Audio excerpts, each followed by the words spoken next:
My name is Bo Hodiak. I'm a retired journalist living in Florida, and this is my second video in the series Who and What Created Trump. The first one was the Reagan Revolution, and I explained a bit about myself and how I worked in the Los Angeles Bureau of the Associated Press in 1966 and was assigned a few times to cover the campaign of Ronald Reagan, who was running for the governor of California on the Republican ticket. And there are a few things that I found out that I'm sure you don't know about, because we as reporters really didn't write about it, but it really explains a lot about Reagan and what happened later. I advise you to watch them. This will be 4 parts. This one is Newt Gingrich and politics of attrition.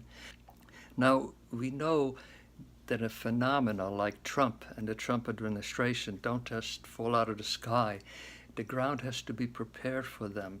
It takes decades and decades before a Trump can appear, can be accepted by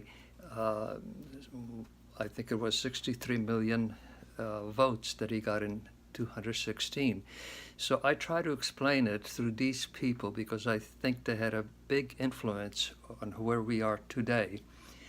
Newt Gingrich, I think, had a great influence in creating the kind of style of politics that we often see today. The old school of politics was more gentlemanly, more polite, and he was kind of a street fighter. And in the beginning, he was very successful. And so I try to explain something about him, what made him tick, and what happened to him, and what it all meant.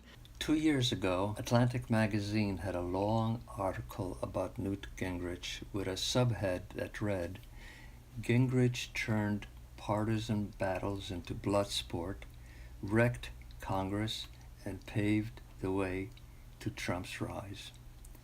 The thing about Gingrich is, if you should mention this to him, he will smile and be pleased. A few months before Gingrich was elected to Congress from Georgia, he gave a talk before some college Republicans, and he advised them that if they wanted to be successful politicians, to be nasty to opponents. That was the way to get ahead, he said. He was going to Washington to make Republicans more aggressive and confrontational. The goal of politics, he said, was to get power. As a boy, Gingrich loved to go to the zoo and watch the lions, tigers, and other animals. He loved to read about them. They, he said later, formed his understanding of life. The world was a jungle, and only the fittest survived. Now, the traditions of the Senate and House were, if a bill needed to be passed, Democrats and Republicans would get together and hammer out a compromise. Neither side would get everything it wanted, but they had a bill that would pass. Then the Congress people would go out and have a friendly drink. To Gingrich, this was for pussies. He believed in taking no prisoners, leaving a scorched earth. You not only defeated your opponent, but you stomped him into the ground. "You want to get on TV or into the newspapers?" Gingrich asked. "Start a fight. The media loves fights." Gingrich's fiery energy impressed many of his House colleagues, and by 1989, he was elected minority whip. The Republicans were a little desperate. They had been out of power in the House for 36 years. In his quest to make his colleagues more aggressive, Gingrich circulated a list of words to his congresspeople. They were to stick these words on their Democratic colleagues every chance they had. Some of these words were traitor, sick, corrupt, wanting to destroy America, pro-communist, anti-American. He also liked to give demeaning nicknames to opponents, something Trump later picked up. I can't resist adding my own nickname to Trump, Snake Eyes, because Trump looks reptilian. He looks like a predator. In early 1994, Gingrich had a stroke of political genius. Why not draft a, quote, contract with America, unquote, that would list the reforms and legislation his party promised to enact if it got control of the House. It included catchy headings like Take Back the Streets, asking for tougher jail sentences, tougher welfare qualifications, a balanced budget, and other reforms. The items had been carefully selected and vetted and then polled. If less than 60% of the people polled were in favor of some legislation, it was thrown out. The contract was sent to all Republican candidates and got media attention. It unified all the candidates and gave them a platform. Voters saw it as a promise of reform. The results were sensational. Republicans picked up 54 seats in the House and also took control of the Senate. Time magazine named Gingrich Man of the Year, and he was elected Speaker of the House. The election also put the second half of President Clinton's term in handcuffs. The last thing Gingrich wanted to do was to cooperate with Clinton. Years later, Gingrich confessed that the main goal of the contract was not legislation, but to neuter Clinton and the Democrats. The success gave Gingrich a swelled head. In one event, Gingrich was invited on the presidential plane making a trip to Israel, but Gingrich was seated in the back of the plane and he resented that. Flying back from Israel, Clinton did not invite Gingrich to the front of the plane for a chat, and Gingrich resented that also. We know this because years later he was willing to talk about it. So when Gingrich got back to Washington, he sent Clinton a bill he knew Clinton would not sign, and used that as an excuse to shut down the government. It stayed closed for 5 days. Gingrich's favorite way of governing was to create gridlock. If a Democrat proposed a bill, it did not matter if the legislation was needed or had merit, it was blocked. The thinking was the Democrats would have to go back to their district with little accomplished, so dissatisfied voters would throw them out. The contract with America was a dud. Only 2 of its provisions were passed, highly modified. The contract legislation did not have the details bills require, and most importantly, had not been negotiated with Democrats. Parts were vague. The real purpose of the contract was to win the House for the Republicans, and as such, it was a huge success. Gingrich's bare-knuckles legislation impressed Republicans, at least in the beginning, and his style entered the Republican playbook. For example, the provisions in Obamacare were more conservative than similar legislation proposed by President Nixon. Obamacare was more conservative than similar legislation passed in Massachusetts by then Republican Governor Mitt Romney. Obama did not want to confront the giant drug companies which had the most powerful lobby in Washington, so he had Obamacare written in such a way as to get big farmers' agreement. Americans would continue to pay the highest drug prices in the world. Yet Republicans demonized Obamacare. Do you remember the death panels? And they voted year after year trying to kill it. In 2017, they got complete control of the government, but had nothing viable to replace it with. Embarrassing. Gingrich's abrasive manner soon got under the skin of many of his colleagues. They saw it wasn't very productive. Another confrontation with Clinton led to another federal shutdown, this time for 21 days. To the surprise of Gingrich, the voters blamed him. Trump, of course, has the record on government shutdowns. On December 22, 1918, he gave federal employees a Christmas present with a 35-day shutdown, a dispute over funding construction of the wall between Mexico and the USA. But back to Gingrich. Besides the war in the House, negative information started to come out about him. While Gingrich was blasting Clinton over the Monica Lewinsky affair, he was having an adulterous affair with a young congressional staffer. House members drew up a list of 84 ethical violations Gingrich allegedly committed. He was charged with writing 24 checks that bounced. Finally, House members scheduled a vote of censure. It produced 395 votes to censure and only 28 votes against. Most of his Republican colleagues had had enough. Gingrich was told to resign or be removed. He resigned, but before leaving the House,